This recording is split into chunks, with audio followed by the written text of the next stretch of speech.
Buenas noches, estamos de nuevo con ustedes en Palabra de Honor, como todos los lunes a las 23 por Canal C y repetición en días de la semana con horarios que no están preestablecidos. Habitualmente es el martes a las 16 horas, pero no es fijo. Tomen nota, yo no lo sabía. Martes a las 16 horas pueden volver a vernos, o vernos si no nos han visto el lunes, por supuesto, porque ya vernos 2 veces me parece que es demasiado. Bueno, yo por eso voy a hablar hoy de qué pasa cuando a una persona le cambian el marco de referencia. Concretamente, ¿qué pasa si te mueven el piso, si te borran el horizonte o si te cambian de lugar el norte?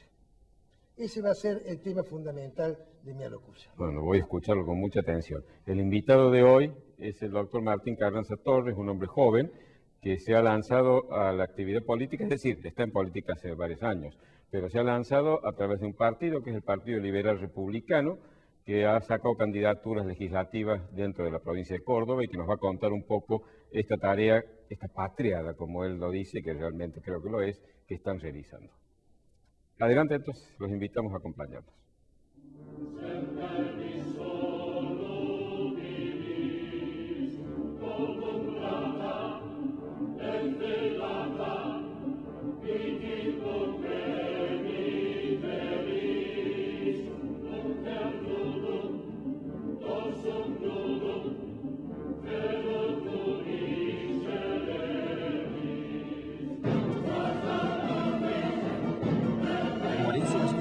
Ibáñez Padilla, Administración de Propiedades y Consorcios, Claridad y Confiabilidad. Morecia Allende, Ibáñez Padilla.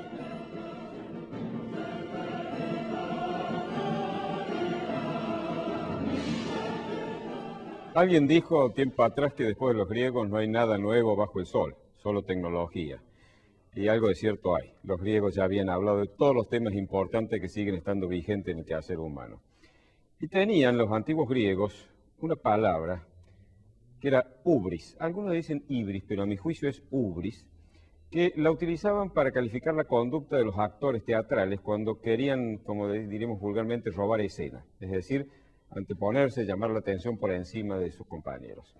Eso lo ha tomado la psiquiatría y lo ha convertido en un síndrome, el síndrome de ubris, que sirve para definir o describir aquella situación de las personas que, ocupando espacios de poder importante, desarrollan una autoestima desmesurada, totalmente fuera de control, un narcisismo también absolutamente patológico, y a eso le suman el desprecio por los demás, por la opinión ajena, por los que no opinan como ellos, e incluso una dosis de paranoia que hace que consideren enemigos a todos aquellos que no comparten su proyecto. Posiblemente de estas descripciones ustedes habrán ya sacado algunas conclusiones, que en la Argentina este síndrome suele darse. Y en este momento tenemos, a mi juicio, un ejemplo clarísimo, que es nada menos que la señora Presidenta de la República. La señora Presidenta en la semana pasada ha tenido muestras realmente muy manifiesta de padecer el síndrome de ubris. Ha habido una desmesura en todas sus acciones, una absoluta confusión entre su rol de primera mandataria, es decir, de administradora de los recursos de la comunidad de los argentinos, de administradora temporal, transitoria, por dueña del país con el cual puede hacer lo que se le antoje. Ha habido 2 circunstancias en donde esto se ha puesto de manifiesto. La primera ha sido el 22 de mayo, en que ha inaugurado un centro cultural en la ciudad de Buenos Aires, que es en realidad la refuncionalización del viejo edificio de Correos. El centro lleva el nombre de su marido, Centro Cultural Néstor Kirchner. Alguien con un poco de humor dijo, ponerle Néstor Kirchner a un centro cultural es como ponerle Herminio Iglesias a una escuela. Pero bueno, más allá de las bromas, este centro cultural, que ya es una torpeza que ella esté poniendo el nombre de su marido cuando inaugura algo que ella misma impulsó, tiene 9 pisos. Ha costado una fortuna, no está claro porque se ha dicho que costó 300 millones de dólares, pero hay una denuncia de un señor Musa, que es el presidente de una entidad que no recuerdo en este momento cómo se llama, que ha hecho una denuncia penal diciendo que los costos en realidad son 800 millones de dólares. Esto ya de suyo es gravísimo en un país que está con una economía en gravísima crisis. Porque por más que nos quiera mostrar que el país está encaminado hacia una prosperidad que ella y su marido han iniciado, la realidad nos muestra algo muy distinto. Y ese es otro de los síntomas del síndrome de Ubris. Es decir, el apartamiento de la realidad. Vive en una realidad ficcional y no pisa en la tierra. La economía argentina, lo he comentado en varias ocasiones, pero quizás no viene mal recordar, está en grave crisis desde muchos puntos de vista. La inflación argentina es una de las más altas del mundo y está realmente descontrolada, porque si bien ha bajado un poco con respecto al año pasado, que llegó hasta el 40%, eso está causado por un proceso simultáneo al de inflación, que es el de recesión. Es decir, la gente ya no se anima a gastar. Antes salía desesperada a desprenderse de los pesos que iban perdiendo su valor día a día. Ahora no se anima ni siquiera a gastar esos pesos que pierden valor porque obviamente no sabe si a fin de mes alcanza y si el mes siguiente también. El Banco Central está prácticamente sin reservas porque las que tiene y las computa como reserva propia son en su mayor parte depósitos de los bancos, es decir, los enclaves. Además de la inflación, tenemos una deuda externa que a pesar de haber sido pagada en buena proporción en el año 2005 con un interés usurario que nos cobró el gobierno de Venezuela, 15% en lugar del 4% que le pagábamos al Fondo Monetario, hoy es sensiblemente superior a lo que debíamos antes de hacer ese pago. Se habla incluso de que llegaría hasta los 300.000 millones, cuando en ese momento estaba en el orden de los 170, 180.000 millones. Por supuesto, las empresas nacionales como YPF, como Aerolíneas, que se reestatizaron, hoy son realmente un verdadero problema. Aerolíneas Argentinas nos cuesta a los argentinos 2 millones de dólares por día de pérdida. Pero bueno, más allá de todo esto, hay pobreza en la Argentina. Hay un 25% de ciudadanos argentinos, de habitantes de la República, que están por debajo de la línea de pobreza. Ha habido niños que se han muerto de inanición en el país de las mieses, en el país de los granos. Esto es gravísimo, esto es el costo más alto que podemos siquiera imaginar. Y gastar 300 u 800 millones de dólares, no interesa, ya es casi lo mismo, de tan descomunal y desproporcionada que es esa cantidad, es realmente una locura. Pero encima gastarlo para darle de nuevo un lujo nuevo a la ciudad de Buenos Aires es realmente una bofetada en la cara de los argentinos con cuya plata se está financiando esto. Si ustedes me dijeran, se va a hacer un emprendimiento cultural en medio de una decadencia económica, yo les diría, bueno, quizá el esfuerzo vale la pena porque lo cultural es importante. Pero háganlo en un lugar donde haga falta, no donde está concentrada toda la riqueza. Si me dicen que hacen un centro cultural en Formosa, en Catamarca, en el Chaco, magnífico, en Buenos Aires, en el corazón de Buenos Aires frente a Puerto Madero. Esto es un despropósito. Además, llamarlo Néstor Kirchner, pero fíjense que acá hay hasta una redundancia absurda, ¿no? Una especie de obsesión. En el Centro Cultural Néstor Kirchner, una de las salas principales se llama Néstor Kirchner y está dedicada a una exposición permanente sobre Néstor Kirchner. Por supuesto que la inauguración fue una fiesta partidaria, no se hizo más que hablar de su marido, por cierto. Pero además de todo esto, hay una denuncia de corrupción en la construcción, porque parece que el costo por metro cuadrado ha sido enorme. Anoche, Jorge Lanata hizo una comparación del costo de esta desmesura con otros centros importantísimos del mundo, como es el Centro Georges Pompidou en París o el Museo Guggenheim en Bilbao. Y dijo que costaban varias veces más, pero se equivocó Lanata, porque hay una diferencia sustancial. El Centro Pompidou y el Guggenheim fueron construidos desde los cimientos. Esto es la remodelación de un edificio que estaba construido. Es decir, que el costo ha sido mucho mayor, pero no para construir el edificio, sino para refuncionalizarlo y poner todo lo que han puesto adentro, que sin duda es ostentosamente caro. 3 pianos que creo que están entre los 3 pianos más caros del mundo. Una cosa realmente, una desmesura. La palabra adecuada es esa, una desmesura. No fue la única. 3 días más tarde celebraba el 25 de mayo de 1810 en la Plaza de Mayo, en Buenos Aires. Ustedes, si han leído mis libros o han escuchado los programas o han leído las notas que sacó en el diario, saben que el 25 de mayo para mí no es una fecha simpática.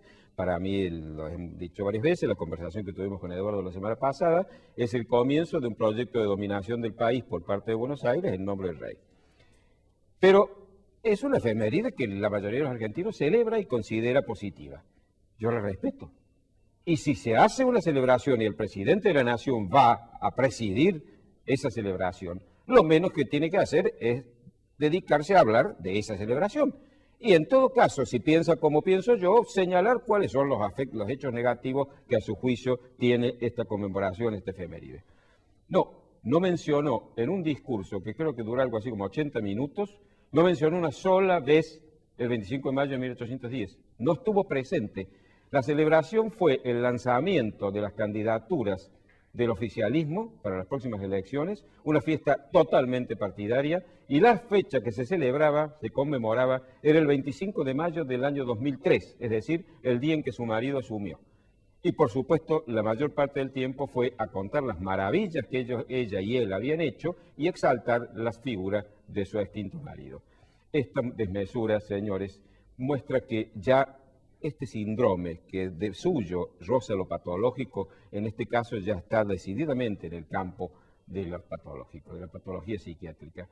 Esta señora ha perdido el contacto con la realidad. Si a ello se suma la corrupción que la rodea y que ya la roza, si se suma el despropósito del crecimiento del gasto público que se ha cuadruplicado del año pasado hasta ahora, el nombramiento de cientos de miles de correligionarios, no sé cómo los llaman ellos, de chicos estos que están militando en esta agrupación que lleva el nombre de una persona que realmente no merece ni que le nombren un club de fútbol de barrio, esto ya nos pone en alerta de que algo en la Argentina está funcionando muy mal. Y si esta gente todavía tiene votos, algo está funcionando mal en la sociedad argentina. Es para que lo reflexionemos.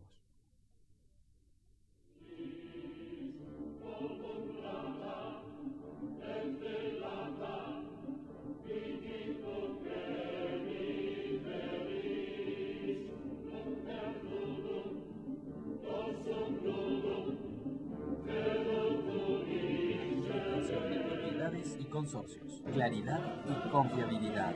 Morecia Allende, Ibáñez Padilla. Centro Tomografía Computada Córdoba Sociedad Anónima. Instituto Ulton, líder en diagnóstico por imágenes. Primer instituto de cirugía ambulatoria mínimamente invasiva del interior del país. Avenida Vélez Arfiel 562, Córdoba, Argentina. Teléfono 0351 426 7700.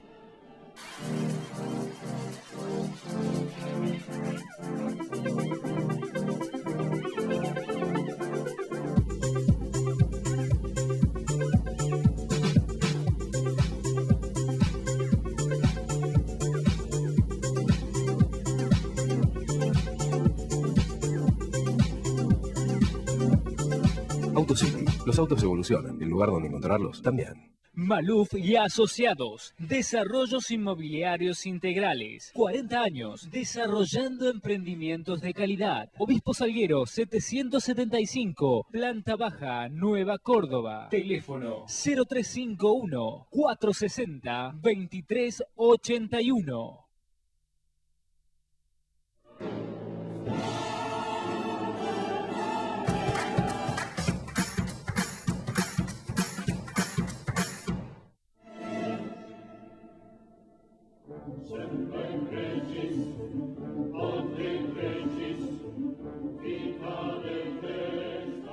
decía al comienzo que nuestro invitado de hoy es Martín Carranza Torres. Es abogado, es un hombre joven.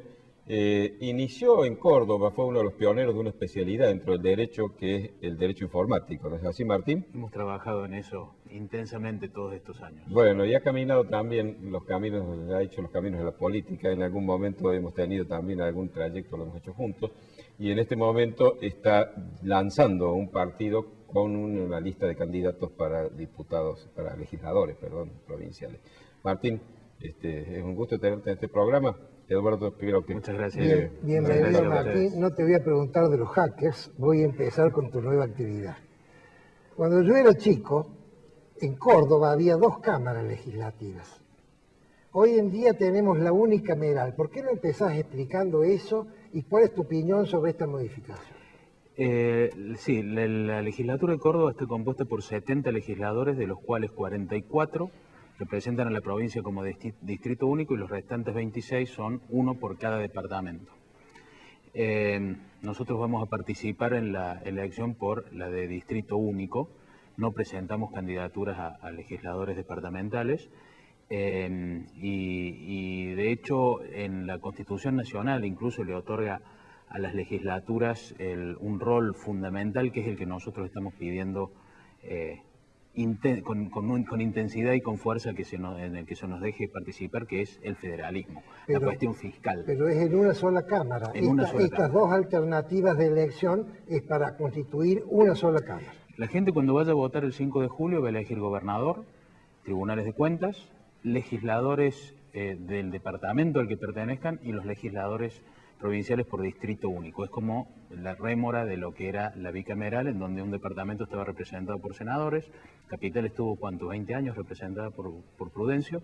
No tanto, 10 años. Bueno, vos decís que porque estuvo Prudencio hicieron el cambio después. Bueno, tal vez querían evitarlo, pero bueno, la representación departamental está dada por ese sector de legisladores departamentales. Perfecto. ¿Querés preguntar, Prudencio? Sí, me gustaría que nos comentaras sobre el nombre del partido.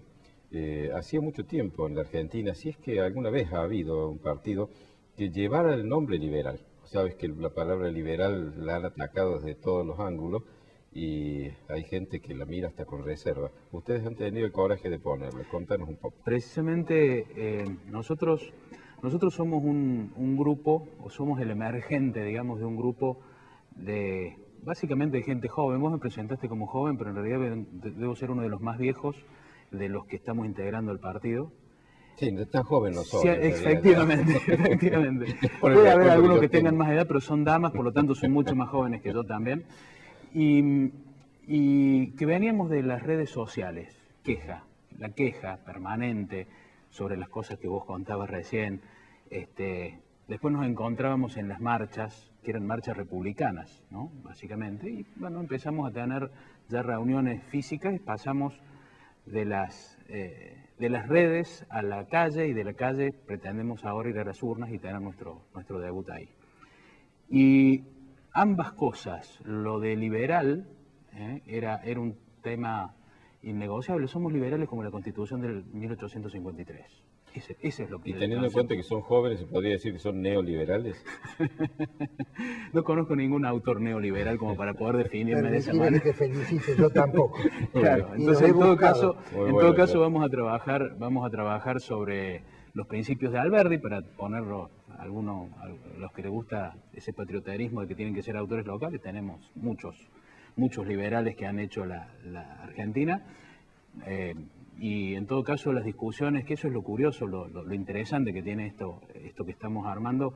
Los chicos discuten si Hayek o Rand tienen razón sobre algún determinado tema y se arman algunos debates interesantes. Es decir que hay acá una fuerza joven que demuestra, y que es lo que a nosotros nos enorgullece bastante, que demuestran que la juventud no es lo que nos quiere mostrar el aparato de propaganda oficial, que es esa cosa venal, acomodaticia, que busca un sueldo y que a cambio de eso puede aplaudir cualquier cosa, sino que hay un nivel de rebeldía y un nivel de formación que, especialmente en Córdoba, porque hemos sorprendido a los liberales del país, especialmente en Córdoba tiene un nivel intelectual extraordinariamente bueno. Qué buena noticia, la verdad que eso es muy buena noticia, extraordinaria, ¿no? Así es. Martín, te quiero hacer una pregunta que está pensando todo el mundo. En Córdoba tenemos varias alternativas, ¿cierto?, para la legislatura. Unos son populistas y otros son no populistas. ¿Por qué un nuevo partido y no integrar una lista, una alternativa interna dentro del partido que lleva el PRO y a la coalición que tiene el PRO en Córdoba, que se supone que son los que van a luchar en contra de las banderas populistas? Mi pregunta iba a ser, cuando vos hiciste ese planteo, cuáles eran las no populistas, aparte de nosotros. Pero nosotros estamos armando algo con visión de futuro. Nosotros, el objetivo de este partido es tener un partido liberal republicano federal en el 2017, nacional. Necesitamos 5 distritos, este es el primero, Córdoba es el primero. Y la idea es que lo vamos a armar de algún modo de espaldas a Buenos Aires, no porque estemos en contra, sino que sencillamente creemos que tenemos que salir a reclutar a los liberales que hay en las provincias para poder armar este esquema federal. La gente que nos va a votar, nosotros no le vamos a decir a quién votar, a quién no votar, obviamente que la gente sabe lo que va a hacer. Yo te podría, sí, definir o tratar de traducir qué es lo que la gente piensa votar cuando nos vota a nosotros. En general te diría que una gran mayoría se va a inclinar por el PRO a nivel nacional, muchos menos de esos se van a inclinar por el PRO a nivel provincial, pero ninguno va a votar por Daniel Juez, que encabeza la lista de legisladores provinciales de Distrito Único perteneciente al PRO. Y me parece bárbaro, ¿eh? Algunos de los nuestros votarán por un gobernador, por otros, se inclinarán por algunas otras opciones, pero nosotros estamos planteando una opción no populista, ciertamente, republicana, pero sobre todo para esta campaña federal. Entendemos que el principal problema a resolver para recuperar las instituciones es recuperar esa institución fundamental que es el federalismo. Yo lo escuchaba recién a Prudencio explicar lo fastuoso del costo del Centro Cultural Néstor Carlos Kirchner, que es uno de los tantos Néstor Carlos Kirchner fastuosos que tenemos.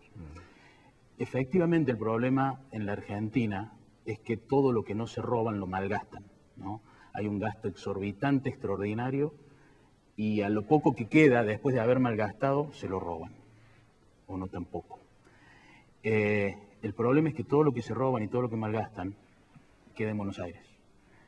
Y sale de las provincias y se gasta en Buenos Aires. El Instituto Nacional de Vitivinicultura tiene 3.500 empleados que cobran sueldos bastante buenos, radicados en Buenos Aires, donde no hay una sola uva sembrada.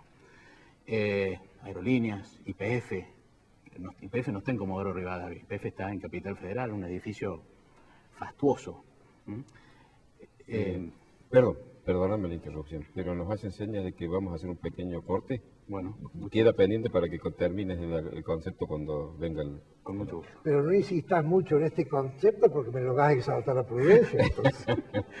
Todas estas cosas, yo con Prudencio no solamente aprendí todas estas cosas, sino que además conocí a mi mujer. Estoy por cumplir 25 años de casado. 25 cumplo, en unos meses cumplo 25 años de casado y mi mujer la conocí trabajando con Prudencio. Pero cortemos, señor director, porque nos han seguido.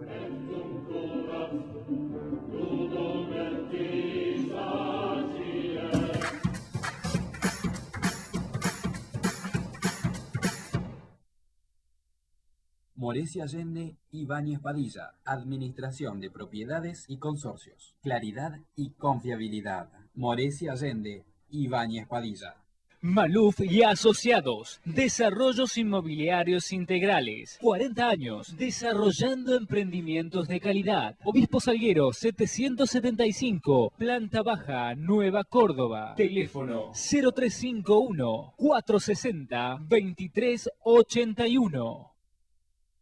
Centro Tomografía Computada Córdoba Sociedad Anónima. Instituto Ulton, líder en diagnóstico por imágenes. Primer instituto de cirugía ambulatoria mínimamente invasiva del interior del país. Avenida Vélez Arfiel 562, Córdoba, Argentina. Teléfono 0351-426-7700.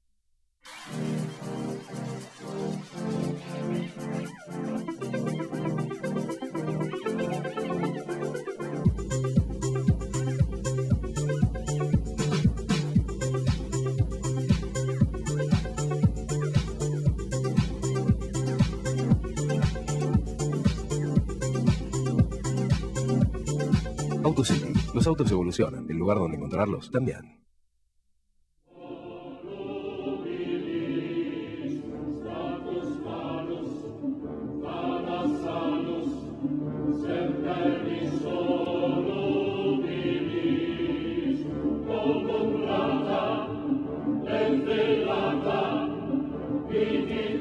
Tuvimos que interrumpirte por la tiranía del tiempo, Martín, así que sigue contándonos lo que estabas diciendo.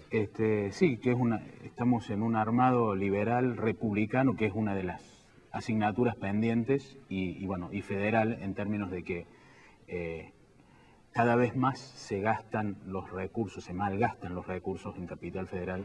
Incluso los ñoquis, el 90% de los ñoquis están en Capital Federal, ni siquiera tenemos la posibilidad de tener ñoquis, aunque sé que van a malgastar, que malgasten un poco para que esta gente pueda mandar a sus chicos al colegio acá y usar sus recursos acá.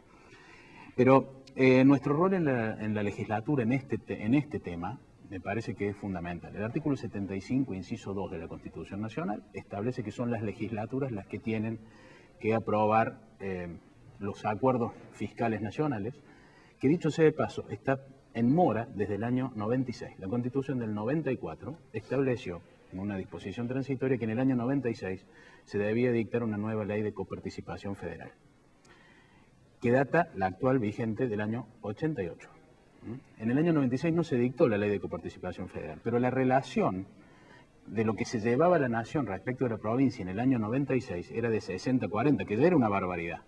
La nación se llevaba el 60% de los recursos fiscales, las provincias se quedaban con el 40% y eso es lo que se repartía. Hoy esa proporción está en el 80 y el 20. Por lo tanto, nuestro rol en la legislatura, que va a ser promover fuertemente esta discusión con el Congreso de la Nación, de acuerdo a lo que establece la Constitución Nacional, va a implicar, como mínimo, volver al momento de la mora. Vamos a discutir una ley de coparticipación federal una vez que, como dice la Constitución, no estemos en una situación peor de la que estábamos en el año 96. ¿Vale la pena eso, Martín? ¿O hay que patear el tablero y diseñar de nuevo un federalismo fiscal? Tenemos algunas propuestas para rediseñar el federalismo fiscal. Entre otras cosas, una geografía fiscal estamos proponiendo. ¿Por regiones? Sí, no todas las provincias tienen que pagar el mismo IVA, por ejemplo. ¿Haciendo regiones de provincias o no? Como provincias, como lo establece la Constitución Nacional. Digamos, Córdoba tiene en toda la media luna del noroeste cordobés, es similar a lo que sería La Rioja, Catamarca, Santiago del Estero, y por lo tanto no puede estar en el mismo nivel impositivo que estaría Capital Federal.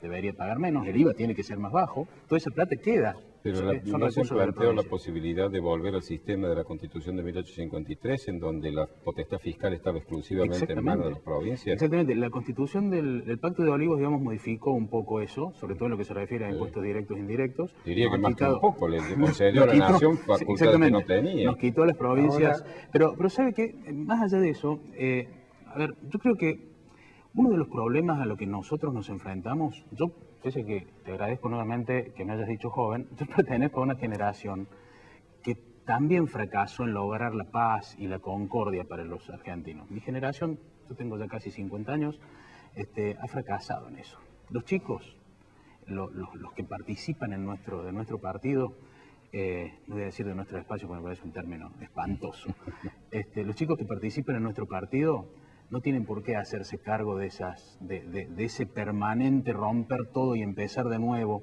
que ha hecho que la Argentina vaya de fracaso en fracaso.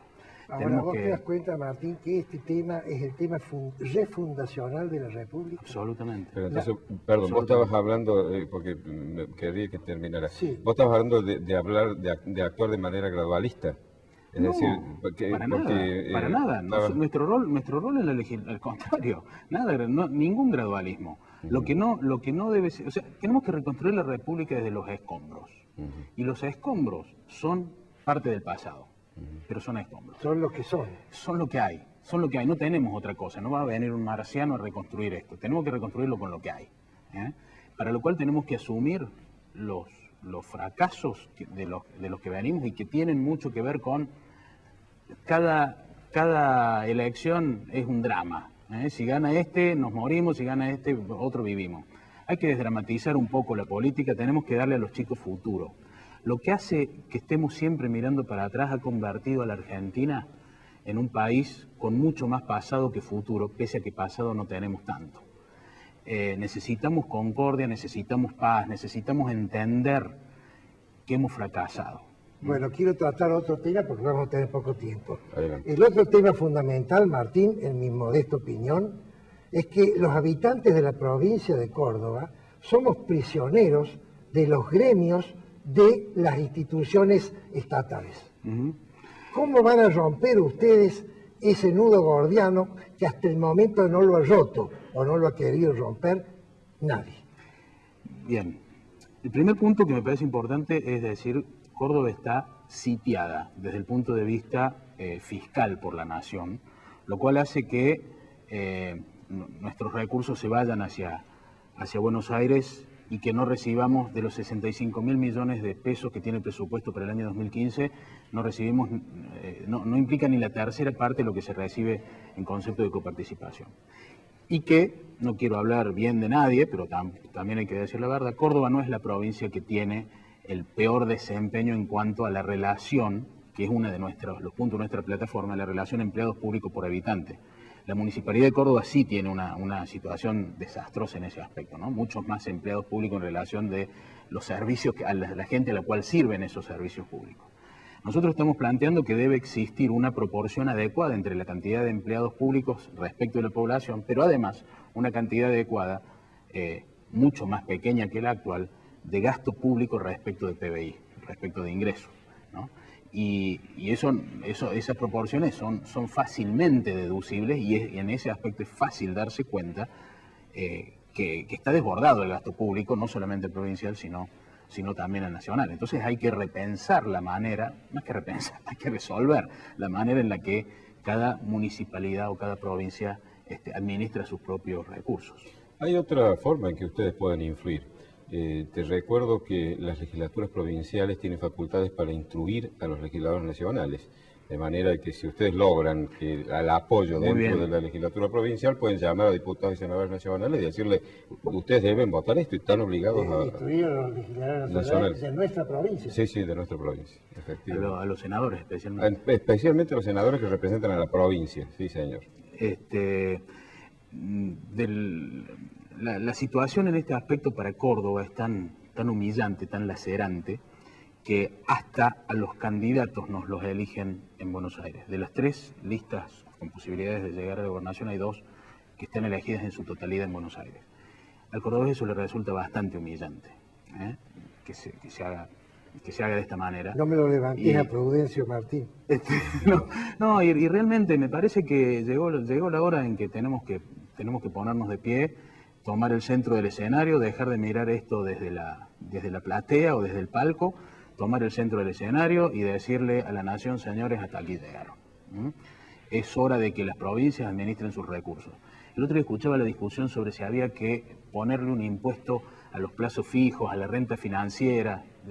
Digo, a ver, ok, no estoy dispuesto a discutir el aumento de ningún impuesto ni ningún impuesto nuevo, pero si querés, lo discutamos, a condición de que el resultado de ese impuesto quede en la municipalidad en la cual se hizo el plazo fijo. Y si no, no hablemos más. Como no están dispuestos a hacer eso, porque esa es riqueza generada por un ciudadano que vive en un municipio determinado y ese municipio no va a haber un peso, al contrario, se llevan la plata de ese ciudadano hacia Buenos Aires, entonces esta discusión está desmadrada, estamos fuera de toda posibilidad de... Ojalá tengan la oportunidad de llegar porque todas estas propuestas me parece que les están haciendo falta a Córdoba. Martín, ha sido un gusto tenerte. La tiranía del tiempo nos obliga a tener que cortar. Muchas gracias a vos por visitarnos.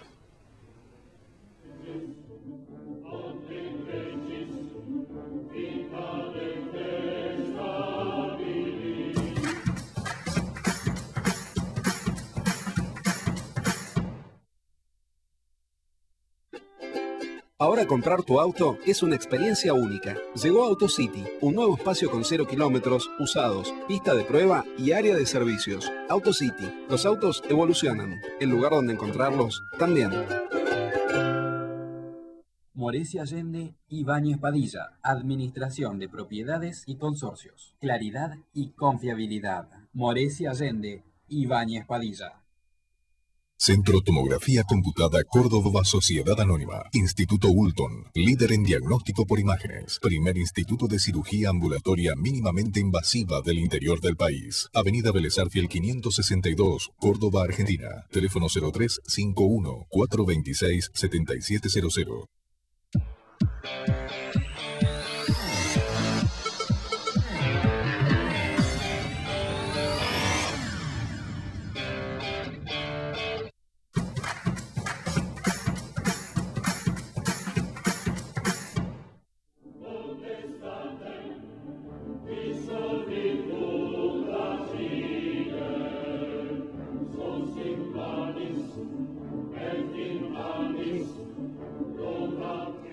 En el Día de la Patria, nuestra presidenta organizó una fiesta multitudinaria en la plaza principal de la República y además lo transmitió por televisión.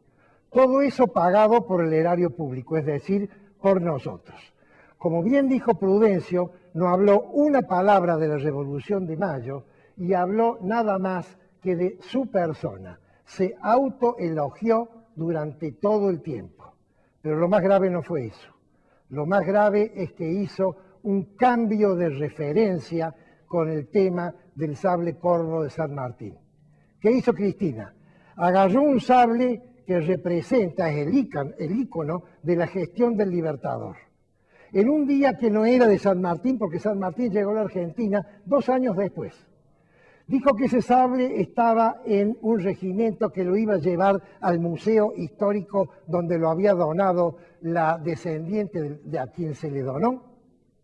Y, entre paréntesis, ¿sabe por qué cambiaron de lugar el sable? 2 veces, porque lo robaron 2 veces del museo. ¿Sabe quién lo robó las 2 veces? La PJ. ¿Saben lo que es la PJ? La rama juvenil del Partido Peronista. ¿Saben a qué partido pertenece el kirchnerismo? Al Partido Peronista. Sigo entonces. Dijo Cristina, San Martín le regaló el sable a Rosas. ¿Por qué le regaló el sable? Porque Rosas, lo quiso premiar a Rosas porque defendió la soberanía cuando luchó la batalla de Obligado contra la flota anglo-francesa. Y no me digan ustedes que si San Martín le regaló el ícono de su gestión a Rosas, no hay una absoluta consustanciación entre Rosas y San Martín. Y ahí es donde viene el cambio de escenario. ¿Qué es lo que quiere Cristina como todo gobernante populista? Quiere hacer un eje, San Martín, Rosas, Perón, Néstor, Cristina. Y eso es lo que busca el populismo, distorsionar los conceptos. Queridos amigos, San Martín y Rosas nunca tuvieron nada que ver ni en sus dichos ni en sus hechos.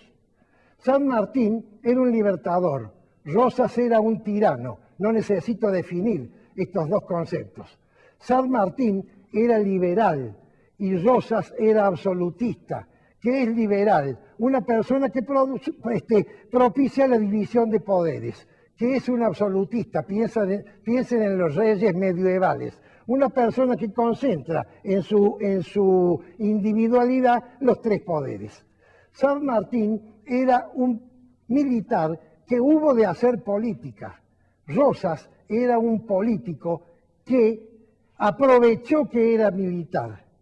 San Martín nunca permaneció en ningún lugar donde ya su tiempo había terminado.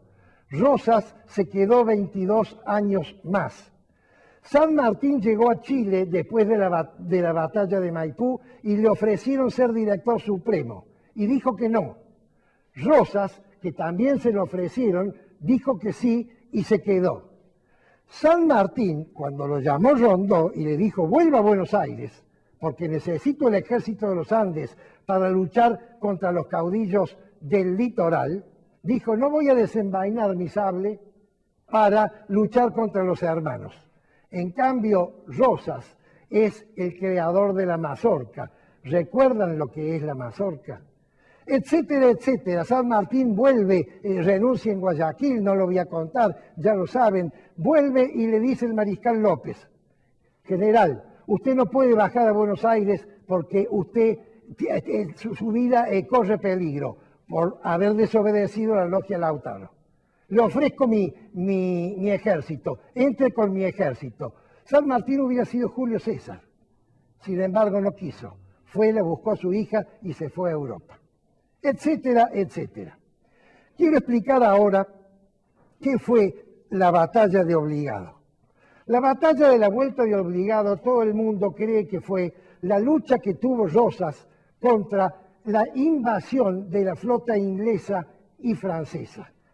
Es decir, la defensa de la soberanía de la patria.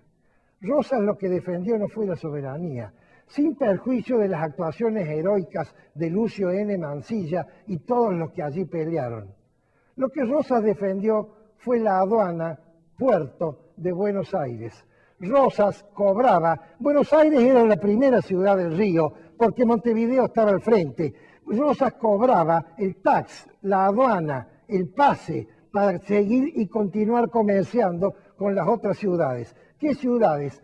El Rosario, Santa Fe, Paraná, que todavía era chica, Corrientes y Asunción del Paraguay, la gran metrópoli. Cuando esta flota rompe la triple cadena, es decir, gana la batalla y cruza y va avanzando, no va bajando tropas y pidiéndole a las distintas poblaciones que se subleven. Lo que va haciendo, ¿sabe qué? Deja pasar a la flota mercante que vende sus productos.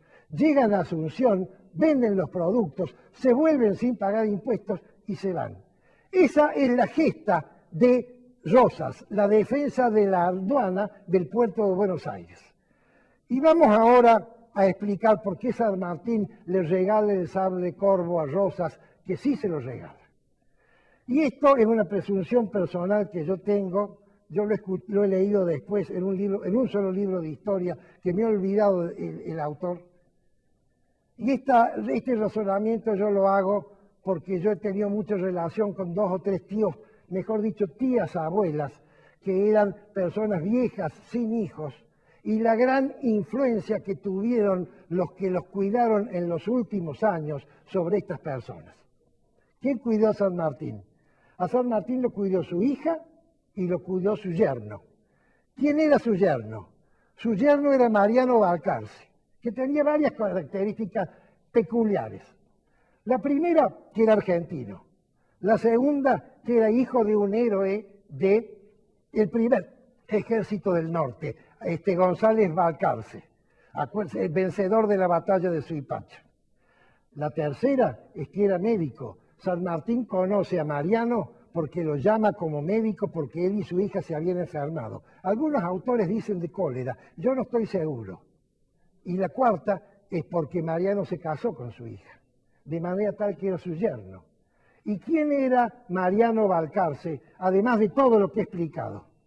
Mariano Balcarce era el representante en Francia de la provincia de Buenos Aires, de manera tal que el jefe de Mariano Balcarce era Rosas.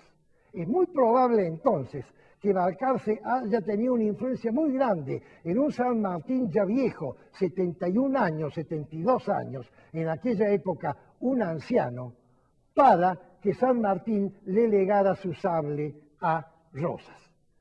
Lo importante entonces es la desfiguración que está haciendo el gobierno populista de la historia. Se ha olvidado de Saavedra, ha encumbrado a Moreno, se ha olvidado de que Belgrano, además de doctor, era general. No mencionan durante 12 años a Sarmiento, denostan a Roca y todos los héroes liberales, entendiendo por liberales aquellas personas que propugnan el progreso a través del esfuerzo y no de la dádiva, son atacados por este gobierno que están cambiando la historia. Y lo grave es que los chicos jóvenes que empiezan a estudiar con estos textos van a necesitar 20 años para darse cuenta que les han deformado la cabeza. Señores, como dije en la presentación, si nos mueven el piso, si nos borran el horizonte, si nos cambian de lugar el norte, es muy difícil entonces llegar al puerto a donde debemos llegar. Defendamos la historia, no por el hecho de que hay que defender lo que debe ser defendido, sino porque la historia es la referencia que nos sirve para poder actuar en el presente. Es palabra de honor.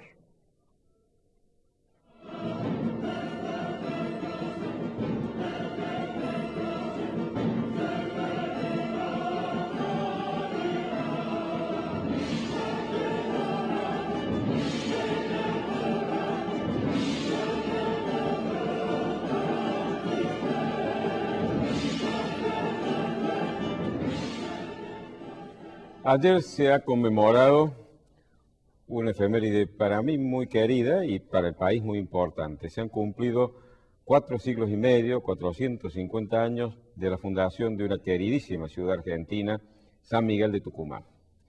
Y quiero aprovechar, porque como en esta columna suelo abordar temas vinculados a la historia, para contar un poco cómo fue esta gesta, porque esto es parte de una etapa de nuestra historia que realmente estuvo llena de gestos de heroísmo y de sacrificio.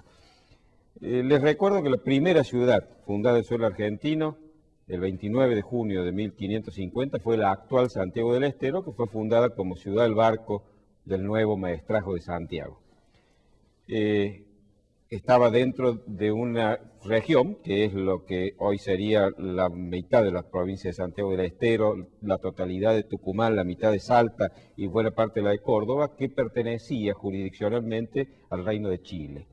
Eso hizo que, bueno, hubiera conflictos de jurisdicción. Santiago del Estero fue mudada 3 veces, 2 por su propio fundador, que era Juan Núñez de Prado, y con acuerdos con el cacique que era el señor de todas esas tierras, Calchaquí, que era un hombre poderosísimo, sin cuya anuencia era imposible que una ciudad sobreviviera. Núñez de Prado tuvo la inteligencia de acordar con él, de establecer puntos de contacto, cosa que no era fácil, pero que lo logró, y pudo, con la aprobación de Calchaquí, trasladar la ciudad de Santiago del Estero 2 veces. Cuando vino desde Chile Francisco de Aguirre, lo desplazó a Pérez Zurita, a Núñez de Prado, y trasladó Santiago del Estero por tercera y última vez a su actual emplazamiento, y le cambió ligeramente el nombre, llamándola Santiago del Estero. Después de esto viene Juan Pérez de Zurita, nombrado teniente de gobernador de Santiago del Estero por Valdivia en Chile, perdón, no por Valdivia, sino por Villagra, y Pérez de Zurita fue uno de los grandes gobernantes que tuvimos al comienzo de este periodo de nuestra historia. Él hizo un acuerdo con Calchaquí. Al principio Calchaquí lo atacó, y lo atacó con fiereza, porque era un hombre bravo, con tropas muy belicosas, pero se empeñó en lograr su amistad, y un golpe de suerte se lo permitió. En una escaramuza, en un enfrentamiento, Hernán Mejía Mirabal tomó preso a Chumbiche, el hermano de Calchaquí, y lo llevó ante Zurita.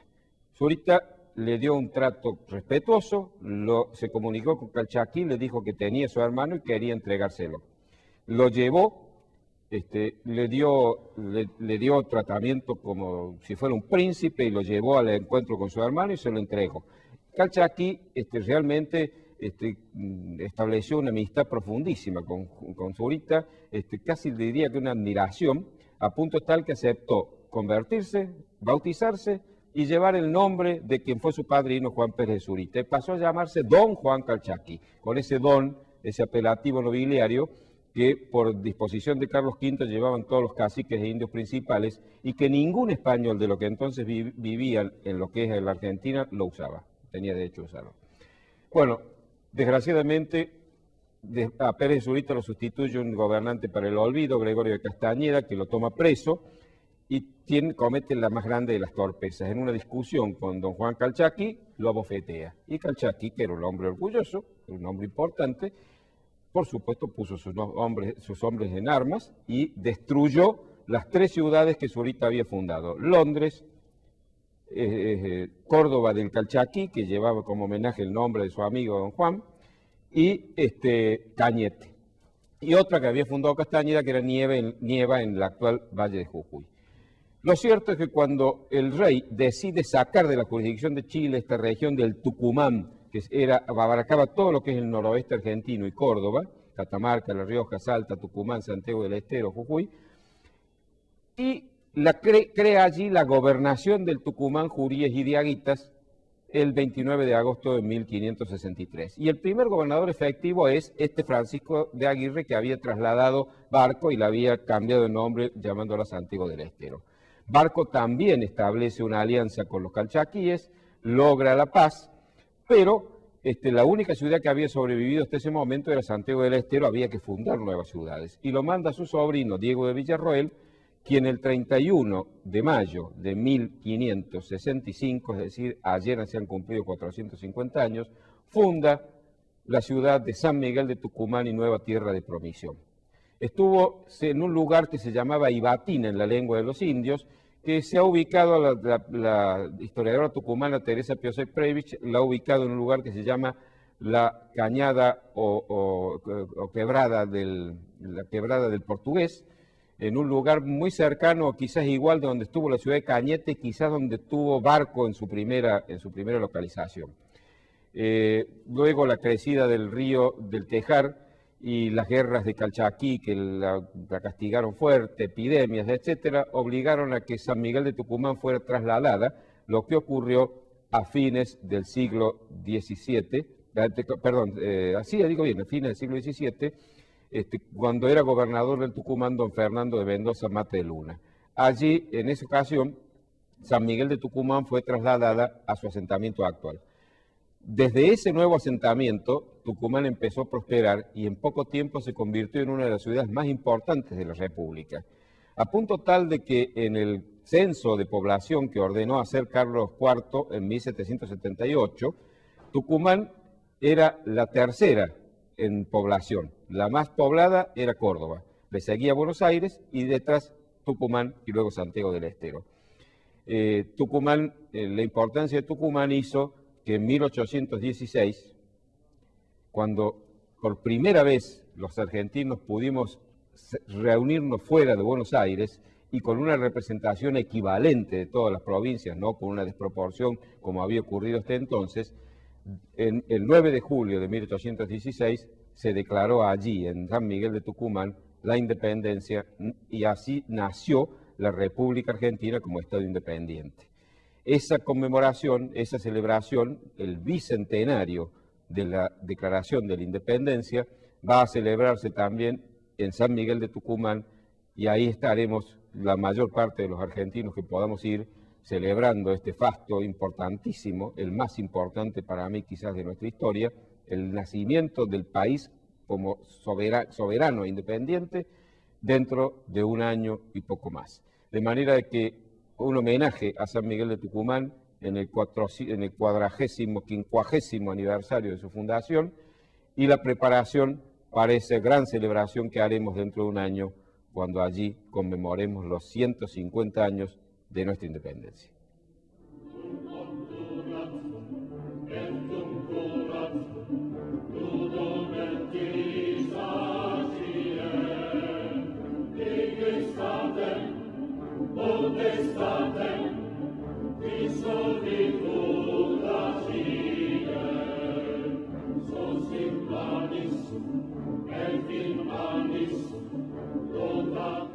La semana pasada visitamos uno de los emprendimientos más importantes de Córdoba que a mí, Prudencio, me ha dejado anonadado. Es el emprendimiento de Edisur en Manantiales. El manantial es completo, no lo que conocen ustedes. 1000 hectáreas. Cuando eso esté urbanizado, van a demorar 10 años en urbanizar y vender eso, creo yo. Cuando eso esté consolidado, va a ser una ciudad como Altagracia. Eso es un ejemplo de lo que es un emprendedor. Un emprendedor encuentra, la ciudad crece normalmente, dicen, hacia el norte, y hay sectores que quedan, que no se utilizan. Viene el emprendedor, compra distintos terrenos. Lo primero que hace son las vías de acceso, luego las instalaciones, luego la urbanización y se forma una ciudad, Prudencio. Y hemos tenido ocasión de comprobar que ya esas vías de acceso están construidas. Hay calles y avenidas iluminadas a giorno. Hay ya un túnel por debajo de la avenida de Circunvalación, porque las tierras cruzan la avenida, y realmente es asombroso. Es realmente, como ha dicho Eduardo, algo para el asombro, y creo que nos deja la esperanza de que en Córdoba hay empresas y hay gente que está dispuesta a ser empresarios en serio, es decir, a poner riesgo para que la sociedad crezca y Córdoba cada día sea una ciudad más importante. Edisur es un ejemplo de lo que venimos hablando. Edisur es una empresa privada, nunca ha tenido contratos con el gobierno, nunca ha tenido obra pública, nunca ha tenido lobby estatal. Para vender un lote o un departamento tiene que competir con todos los otros emprendedores que hay en Córdoba, de manera tal que para conseguir que alguien le firme la escritura, tiene que dar o mejor precio o mejor servicio o una combinación de estas dos alternativas. Así es, felicitaciones entonces a Edisur. Y el lunes próximo estaremos de nuevo con ustedes Yo creo que va a ser quizás un visitante, un invitado que les va a interesar. Si Dios quiere.